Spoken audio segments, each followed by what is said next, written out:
Greetings and welcome to another exciting episode of Master Chess Theater. My name is Chris Torres, and the title for today's episode, The Ever Grünfeld Game, is a double chess reference, nodding to the great evergreen game between Adolf Anderssen versus Jean Dufresne, and the hyper-modern defense against 1d4, named after Ernst Grünfeld. I feel comfortable referencing one of the most famous games in chess history through the title of today's episode, because the game at hand features some truly magnificent chess from some of today's greatest young minds.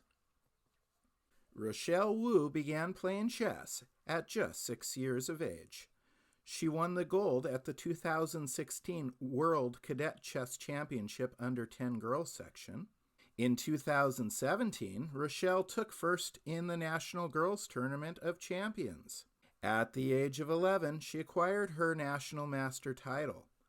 Rochelle earned the Woman International Master title and a Woman Grandmaster norm by winning the 2018 North American Junior Girls Championship. In 2019, Rochelle Wu broke the record for the youngest player ever to represent the United States in an Olympiad or World Team event and actually celebrated her 13th birthday at the World Team Championship in Kazakhstan. At just 14 years old, Rochelle Wu is not just one of the top girls in the United States, but is indeed one of the best chess players for her age and gender in the world. Born in 2002, Thalia Cervantes Landero began her chess career as a youngster in her native Cuba. In 2014, Thalia moved to the United States looking for more chess opportunities. Since then, she has won many prestigious chess tournaments, such as the Susan Polgar Foundation's Girls Invitational and the KCF U.S. Girls Championship. As of 2020, Thalia holds both the FIDE Master and Woman International Master titles and is a member of the prestigious SPICE chess program at Webster University. While today's episode features the incredible game between Rochelle Wu and Thalia Cervantes Landero from the 2019 U.S. Girls Junior Championship, I also included a game between Maria and Anna Musicek as a further example of the themes of the Grünfeld defense and as a further testament to the impact of women's chess in the 21st century. Enjoy.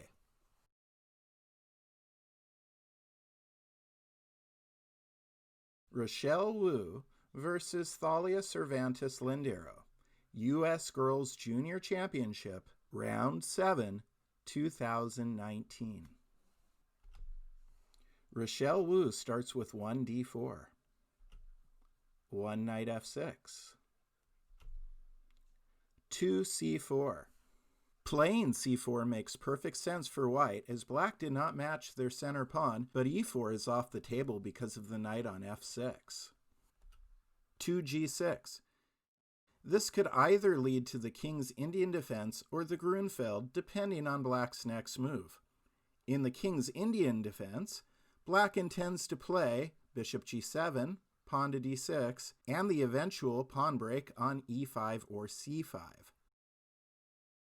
The Grünfeld defense may start the same way. It is defined by an early pawn to d5, so the two openings lead to vastly different styles of play. 3 knight c3, 3 d5. So we have a Grünfeld. In the Grünfeld defense, black gives white the opportunity of playing cx d5, while after recapturing with nx d5, white is offered the possibility to kick the black knight with the pawn to e4, while establishing a pawn center with both e4 and d4. Classically speaking, the pawns on e4 and d4 should give white a huge advantage in space, but the hypermodernists believe that achieving the ideal pawn center too soon in the game will actually be a liability for white instead of an advantage.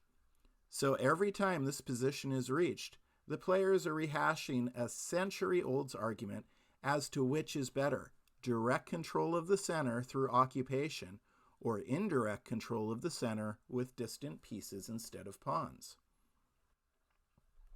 4. Knight f3. Rochelle develops a second knight. After cx d5, play would likely have continued with something like this. 4 cx d5, knight takes d5, and white grabs the center with e4. Knight takes c3, bx c3, bishop g7, 7, knight f3. Of course, bishop c4 is also good. And 7 c5. So as expected, white occupied the center as black tries to undermine it indirectly. 8 rook to b1, castle, 9 bishop e2, cx d4, cx d4, queen a5, 11 bishop d2, queen takes a2. Such large imbalances are thematic in the Grünfeld defense, and it's positions like this where white controls the center but black has connected passed pawns that make the opening an interesting choice for advanced players. 12 castle, bishop g4, 13 bishop g5, h6, 14 bishop e3, knight c6, 15 knight d5, knight a5, 16 bishop c5, b6, 17 bishop takes e7. White evens up the material while creating her own passed pawn. Rook f e8, d6, knight c6, 19 bishop b5, knight takes e7, 20 h3, bishop takes f3, 21 queen takes f3, rook e to c8, 22 dx e7, queen e6, 23 e8 equals queen check, rook takes e8, 24 bishop takes e8, rook takes e8, rook f e1, bishop f8, queen b3, queen x b3, 27 rook takes b3, bishop c5, 28 king f1, a5, 29 f3, a4, 30 rook d3, a3, 31 rook c1, king g7, 32 rook takes c5, bx c5, 33 rook takes a3. And Maria Musicek agreed to a draw against her sister Anna in the 2015 Monte Carlo FIDE Women's Grand Prix, but not before accurately demonstrating the strategies for both white and black. Now, after seeing the imbalances in action in the Maria Musicek versus Anna Musicek game, let's return to our feature game for today's episode. So after 3d5, Rochelle plays knight f3, 4 bishop g7, 5 cx d5, 5 knight takes d5, 6 e4, knight takes c3, 7 bx c3. And now we have reached the exact same position after 7 moves as the aforementioned game between Maria and Anna Musicek. 7 c5, 8 bishop e3. Again, the main alternative was 8 rook to b1 as seen in the Musicek game. And 8 castle. Black had several other possibilities here. But believe me when I tell you, having seen Rochelle's own notes, Rochelle Wu was very prepared for the alternatives as well, and included many diabolical threats for my reading pleasure. One of my favorites occurs after 8 queen a5, where Rochelle suggests 9 queen d2, 9 castle, 10 rook c1, 10 rook d8, 11 d5, followed by 11 knight c6, 12 h4, e6, 13 h5, ex d5, 14 hxg6, hxg6. 15 bishop h6, and if 15 dxe4, 16 bishop takes g7, and the queen sacrifice sets a nice mating threat. Because after 16 rook takes d2, 17 bishop f6, and black is in serious trouble.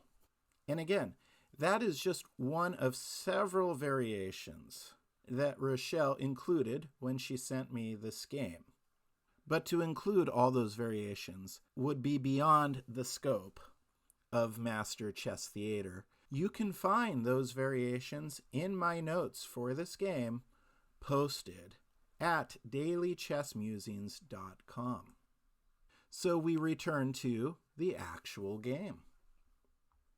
So after 8 bishop e3, black castles, 9 bishop e2, Rochelle is also preparing to castle, 9 b6, while Thalia is preparing to put pressure on e4 with bishop b7.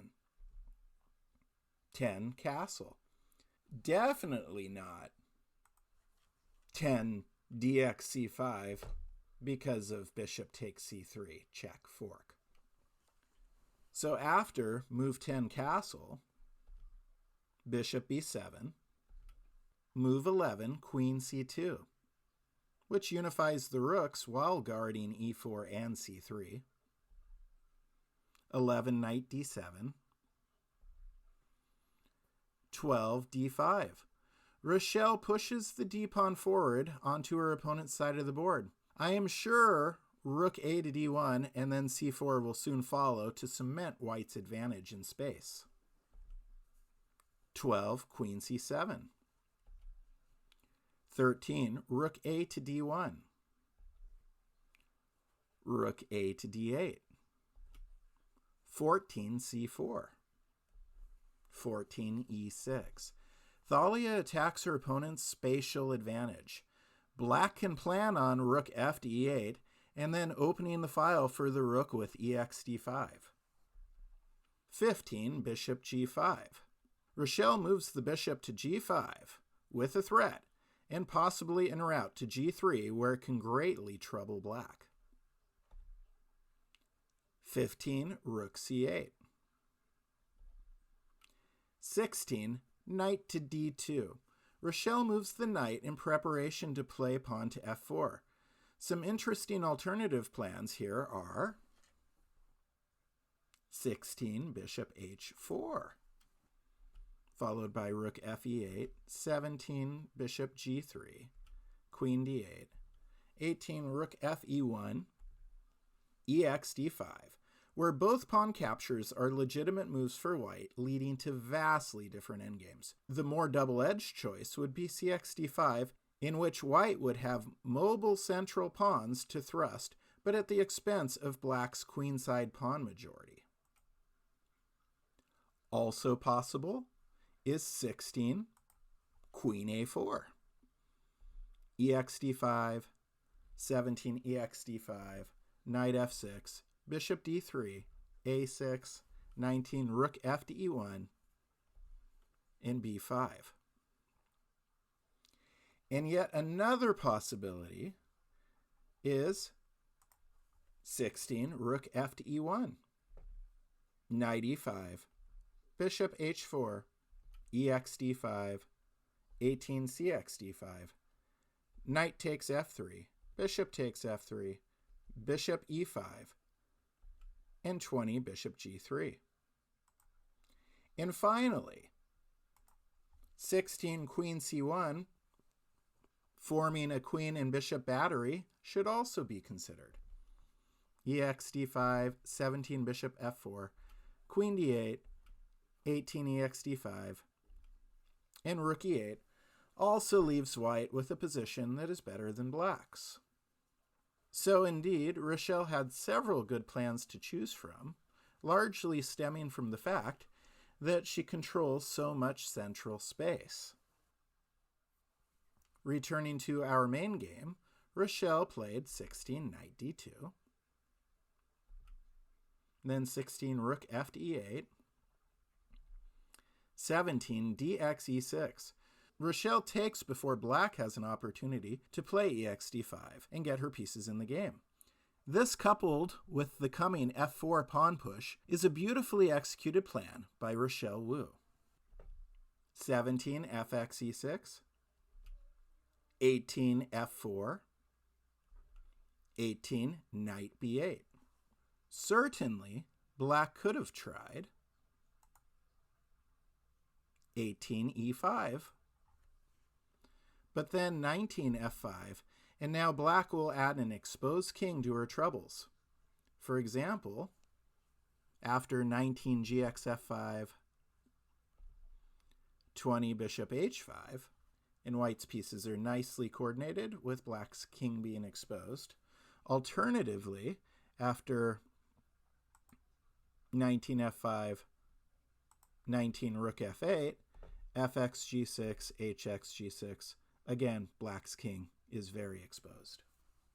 So returning to our feature game, after 18 f4, black played 18 knight b8, 19 e5, knight c6, 20 knight f3, bishop f8, and 21 h4. The h-pawn is now just one move away from causing mega issues for black's king safety. 21 bishop e7, 22 queen b1. Rochelle's queen keeps Thalia from playing b5 to free up her pieces.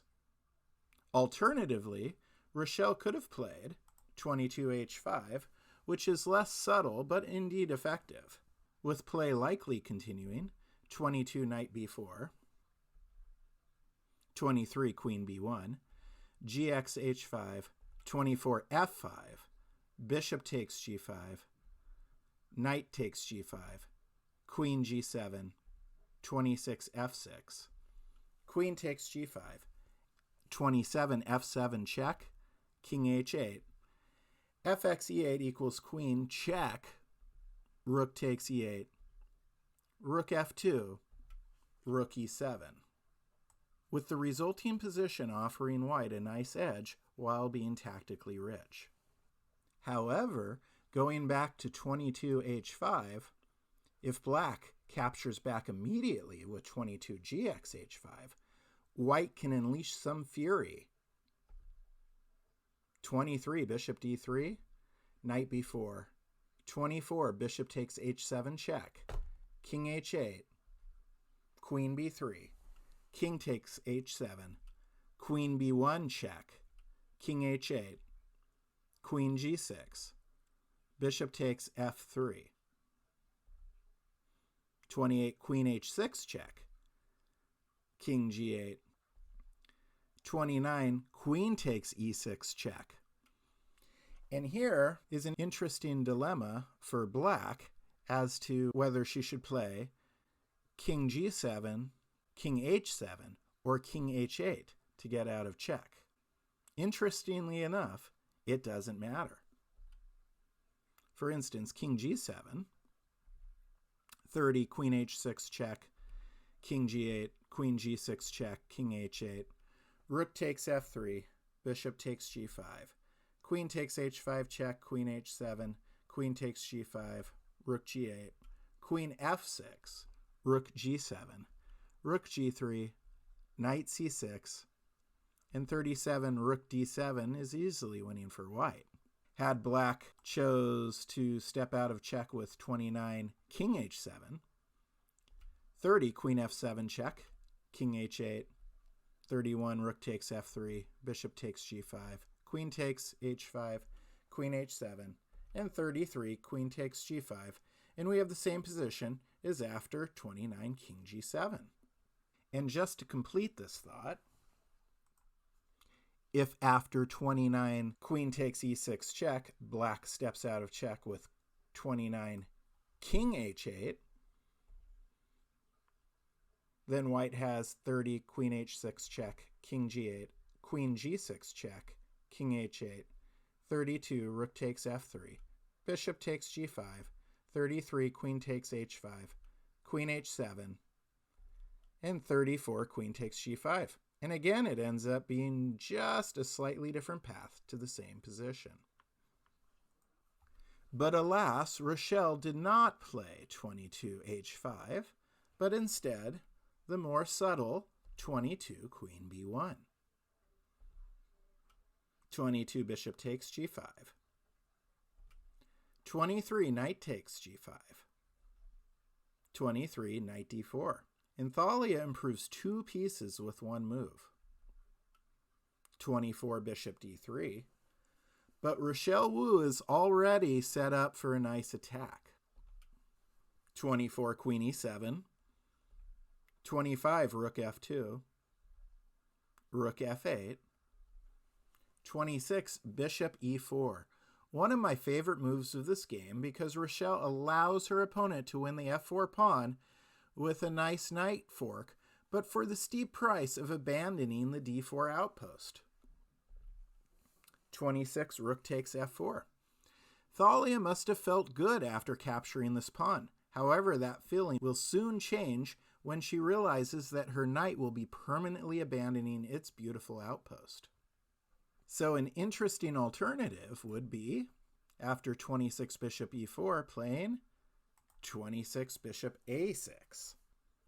27 bishop d3, 27 bishop b7, 28 bishop e4. And 28 bishop a6 could lead to a draw. However, because of this, after 26 bishop a6, Rochelle's probably going to play 27 queen c1. And then rook c to d8, h5, h6, knight f3, gx h5. And we have another very tactically rich position. 30, knight takes d4, rook takes d4, rook takes d4, cx d4.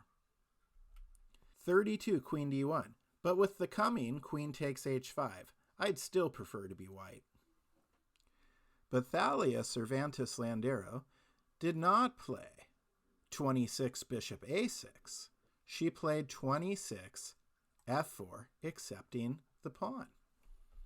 27 rook takes f4. 27 knight e2 check. 28 king h2. 28 knight takes f4 as expected. 29 g3. Superb punishment for black's pawn grab. 29 bishop takes e4 is a must-play move for black because the direct 29 knight h5 would be a tremendous mistake for black, giving white 30 bishop takes g6, hx g6, queen takes g6 check, queen g7, queen takes e6 check, king h8, rook d7, rook f8, 34 rook takes g7. White wins the queen, but let's look a little further as black seems to have some dangerous initiative. For example, 34 rook f2 check, 35 king g1, rook g2 check, 36 king f1, knight takes g3 check, king e1, rook g1, king d2, rook g2 check, king d3, bishop e4 check, king e3, rook e2 check, king f4, knight h5 check, 42 king g4. But black's attack is running out of steam, and white has multiple checkmating threats. 42 bishop f3 check, king takes f3, rook e3 check, king takes e3, knight takes g7, queen f7, knight f5 check, king f4, and now black has run out of tricks. 46 knight takes h4, and 47 queen h7 checkmate. And that is why Thalia Cervantes Landero did not move the knight immediately after it was threatened, but instead played 29, bishop takes e4. 30, queen takes e4. Much better than capturing with the knight. 30, knight h5. Rook d6, perfect. 31, knight g7. 32, queen d3. Rook f8. 33, rook d7. Beautiful chess here. 33, queen e8. And 34, knight e4.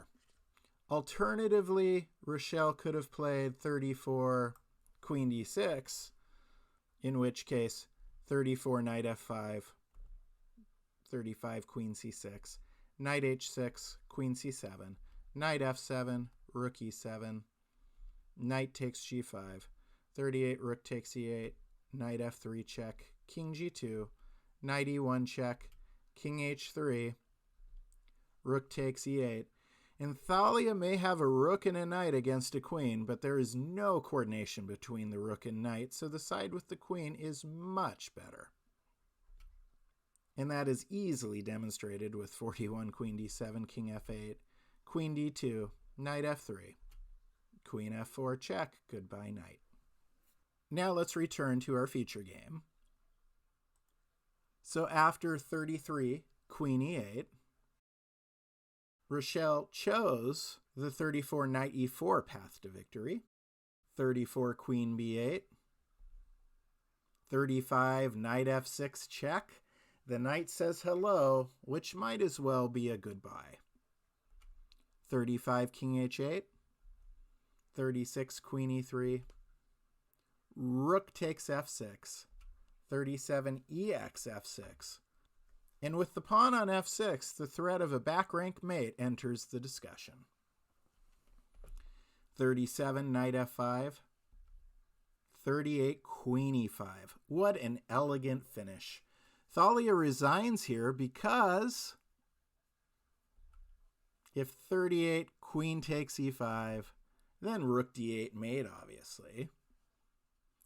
And if 38, queen f8, f7 check, 39, knight g7, 40, queen d6, queen takes d6, rook takes d6, h5, 42, f8 equals queen, check, king h7, rook d7, e5, and then 44, queen takes g7 mate.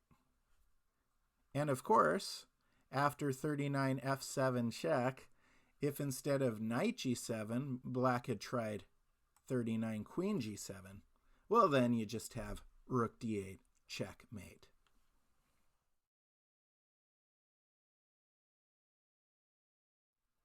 I hope you really enjoyed this episode of Master Chess Theater, entitled The Ever Grünfeld Game, in which Rochelle Wu plays magnificent chess at just the age of 13. And despite finishing in second place in the U.S. Girls Junior Championship from 2019, this is easily my favorite game from that tournament. During the lesson, I did mention that Rochelle Wu had sent extra variations that were too in-depth to include in this lesson. You can find those variations in my notes for this game posted at dailychessmusings.com. In addition, as always, there is a quiz to check your understanding of this episode, available also at dailychessmusings.com. If you found this episode of Master Chess Theater to be insightful and inspiring, please hit the like button and subscribe to the Daily Chess Musings YouTube channel. Once again, I have been your host, Chris Torres, and this has been Master Chess Theater. Have a great week.